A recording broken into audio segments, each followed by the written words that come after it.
Hi ಎಲ್ಲರಿಗೂ ನಮಸ್ಕಾರ. ಇದೊಂದು ಮಿನಿ ಲಾಗ್ ಆಗಿರುತ್ತೆ. ನನ್ನ ಮಗನ ಬರ್ತ್ಡೇಗೆ ಶಾಪಿಂಗ್ ಅಂತ ಹೇಳಿ ಹೊರಟಿದ್ದೀವಿ.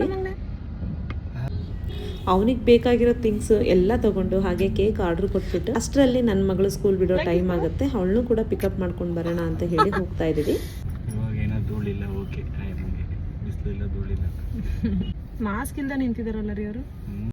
ನಮ್ಮನೆಯವರು ಆ ಅಮ್ಮ ಅಂತ ಹೇಳಿ ಮಾತಾಡ್ತಾ ಇರೋದು ಯಾರಿಗೆ ಗೊತ್ತಾ? Traffic police. ಯಾವ್ದ್ರಲ್ಲಿ ಕಷ್ಟ ಇರಲ್ಲ, ಎಲ್ಲಾ ಕೆಲಸದಲ್ಲೂ ಕೂಡ ಕಷ್ಟ ಇದ್ದೇ ಇರುತ್ತೆ. ಕೈ ಕೆಸರ ಆದರೆ ಬಾಯಿ ಮೊಸರು ಅಂತ ಹೇಳಿ. ಆದ್ರೆ ನಾವು ಮಾತಾಡ್ತಾ ಇರೋದು ಟ್ರಾಫಿಕ್ ಪೊಲೀಸ್ ಅವ್ರ ಬಗ್ಗೆ. ನಮ್ಗೆ ಯೂಶಲಿ ಒಂದು 5 ನಿಮಿಷ ಲೇಟ್ ಆಯ್ತು ಟ್ರಾಫಿಕ್ ಅಲ್ಲಿ ಅಂತ ಅಂದ್ರೆ ಎಷ್ಟು ಕಿರಿಕಿರಿ ಅಂತ ಅನಿಸ್ತಾ ಇರುತ್ತೆ.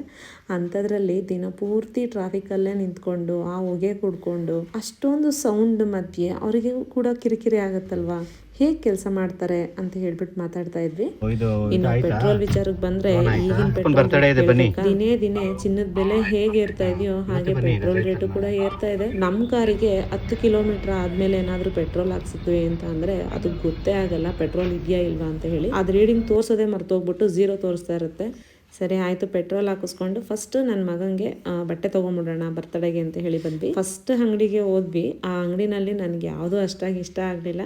ಹಾಗಾಗಿ ಇನ್ನೊಂದು ಅಂಗಡಿಗೆ ಹೋಗೋಣ ಅಂತ ಹೇಳಿ ಹೋಗ್ತಾ ಇದೀವಿ. ನಾವು ರೆಗ್ಯುಲರ್ ಆಗಿ ಹೋಗುವಂಥ ಶಾಪು. ಇನ್ನು ನನ್ನ ಮಗಳು ಸಾನ್ವಿ, ಅವಳಿಗೂ ಕೂಡ ನಾವು ಇದೇ ಶಾಪಲ್ಲೇನೆ ಬಟ್ಟೆ ತೊಗೊತಾ ಇದ್ದೀವಿ. ಈಗ ಸ್ಕಂದಂಗೂ ಕೂಡ ಇಲ್ಲೇನೆ. ಬ್ರಷ್ ತೋರ್ತಿಯಪ್ಪ? ಬ್ರಷ್ ಬೇಕಾ? ಹೆಂಗ್ ಬ್ರಷ್ ಮಾಡೋದು? ಬೇಕಾ?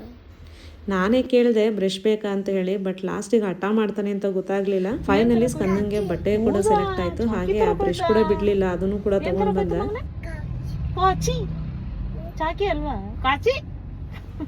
ಈಗ ನನ್ನ ಮಗಂಗೆ 2 ವರ್ಷ. ಇವಾಗ ಮಾತಾಡೋದು ಸ್ಟಾರ್ಟ್ ಮಾಡಿದಾನೆ. ಅಪ್ಪು ನೀನ್ ಏನೇನ್ ತಗೊಂಡೆ? ಡ್ರೆಸ್ ಮತ್ತೆ ಇನ್ನೇನ್ ತಗೊಂಡೆ? ಬ್ರಷ್ ತಗೊಂಡ. ಹೆಂಗಪ್ಪ ಬ್ರಷ್ ಮಾಡೋದ್ ನೀನು? ಹಾಗ್ ಮಾಡ್ತೀರ? ಇನ್ನು ಎಲ್ಲದಕ್ಕಿಂತ ಮುಖ್ಯವಾಗಿರುವಂಥದ್ದು ಡೈಪರ್.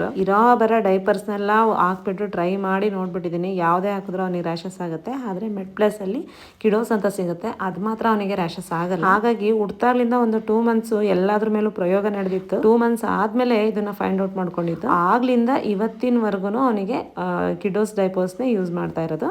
ನಾವು ಇಷ್ಟು ಶಾಪಿಂಗ್ ಮಾಡೋ ಅಷ್ಟರಲ್ಲಿ ಸಾನ್ವಿ ಕರ್ಕೊಂಬರೋದಕ್ಕೆ ಲೇಟ್ ಆಗಿತ್ತು. ಅಷ್ಟರಲ್ಲಿ ಸಾನ್ವಿ ಫ್ರೆಂಡ್ ಪೇರೆಂಟ್ಸ್ ನಾವೇ ಕರ್ಕೊಂಡು ಬರ್ತೀವಿ ಅಂತ ಹೇಳಿದ್ರು. ಹಾಗಾಗಿ ಹೇಗೂ ಜೊತೆನಲ್ಲಿ ಮನೆಗೆ ಹೋಗಿರ್ತಾಳೆ, ನಾವು ಇನ್ನೊಂದು ಸ್ವಲ್ಪ ಶಾಪಿಂಗ್ ಎಲ್ಲ ಮುಗಿಸ್ಕೊಂಡು ಹೋಗ್ಬೋದು ಅಂತ ಹೇಳಿ ಅವಳನ್ನ ಅವ್ರ ಜೊತೆ ಕಳಿಸಿದ್ವಿ. ಈಗ ಡ್ರೆಸ್ಸು ಮತ್ತು ಡೈಪರ್ದೆಲ್ಲ ಮುಗ್ದಿತ್ತು. ನೆಕ್ಸ್ಟ್ ಕೇಕ್ ಆರ್ಡರ್ ಮಾಡಿ ಜ್ಯೂಸ್ ಎಲ್ಲ ಕುಟ್ಕೊಂಡು ಸಾನ್ವಿಗೂ ಕೂಡ ಈ ಬ್ರೌನಿ ಎಲ್ಲ ತೊಗೊಂಡು ಬಂದ್ವಿ. ಯಾವತ್ತೂ ಮಾಡಿಲ್ಲ. ತರಕಾರಿ ತಗೊಳಕ್ಕೆ ಹೋದಾಗ್ಲೆಲ್ಲ ನಾವು ತರಕಾರಿ ಅಂಗಡಿ ಹತ್ರ ನೋಡಿದ್ವಿ. ಇದನ್ನ ಅಡುಗೆಗೆ ಯೂಸ್ ಮಾಡ್ತಾರೆ ಅನ್ನೋದು ಕೂಡ ನನಗೆ ಗೊತ್ತಿರಲಿಲ್ಲ. ಆ ರೆಸಿಪಿ ನಾನು ಹೇಗೆ ಮಾಡ್ತೆ ಅಂತ ಹೇಳಿ ನೆಕ್ಸ್ಟ್ ಲಾಗಲ್ಲಿ ಶೇರ್ ಮಾಡ್ತೀನಿ. ಬರ್ಡ್